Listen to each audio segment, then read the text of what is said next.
తెలుగు సంబరాల తీయదనం అలనాటి రుచుల సరికొత్త రూపం పరంపర స్వీట్స్. ఎన్నికల ప్రచారంలో ఇచ్చిన హామీలను చంద్రబాబు ప్రభుత్వం ఒక్కొక్కటిగా నెరవేరుస్తోంది. తాజాగా గుడ్ ఫ్రైడే రోజు పాస్టర్లకు శుభవార్త అందింది. యువగళ పాదయాత్ర సందర్భంగా లోకేష్ ఇచ్చిన హామీ నెరవేరుస్తూ పాస్టర్లకు నెలకు 5,000 రూపాయల చొప్పున గౌరవ వేతనం విడుదలకు CM Chandrababu Naidu green signal ఇచ్చారు.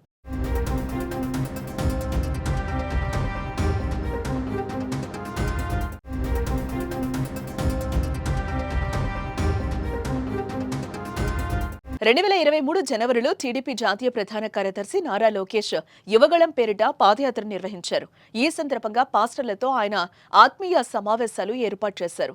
వారి సమస్యలను విని టీడీపీ అధికారంలోకి వస్తే గౌరవ వేతనం అందిస్తామని హామీనిచ్చారు.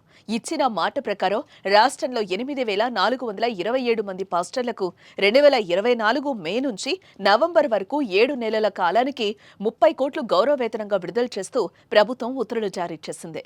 దీంతో 7 నెలలకు గాను ఒక్కో పాస్టర్కు 35,000 రూపాయల చొప్పున అందనున్నాయి. గుడ్ ఫ్రైడే సందర్భంగా ఆంధ్రప్రదేశ్ ప్రభుత్వం ఈ నిర్ణయాన్ని ప్రకటించిందని, ఇది పాస్టర్లకు శుభవార్త అని ప్రభుత్వం ఉత్తర్వుల్లో పేర్కొంది. ఏపీ సర్కార్ నిర్ణయంతో పాస్టర్లు ఆనందం వ్యక్తం చేస్తున్నారు.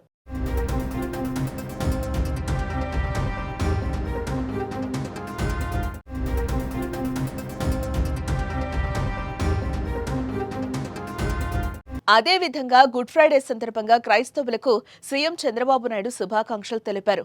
లోకానికి శాంతి దూతగా వచ్చిన యేసుక్రీస్తుకు కల్వరిగిరిపై సిలువ వేసిన శుక్రవారం రోజున గుడ్ ఫ్రైడేగా నిర్వహిస్తాం.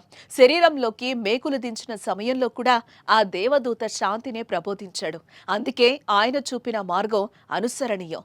ఈస్టర్ ఆదివారానికి ముందు వచ్చే శుక్రవారం రోజున జరుపుకునే ఈ పవిత్ర దినం రోజు ఉపవాసం ఉండి ఆయనకు నివాళి అర్పించడం క్రైస్తవ సోదరులు పాటించే ఆచారం. క్రీస్తు త్యాగాన్ని స్మరించుకుంటూ ఆయన బోధనలు పాటిస్తూ సర్వమానవ సమానత్వాన్ని, శాంతిని నెలకొల్పేందుకు కృషి చేద్దామని చంద్రబాబు నాయుడు ట్విట్టర్లో తెలిపారు.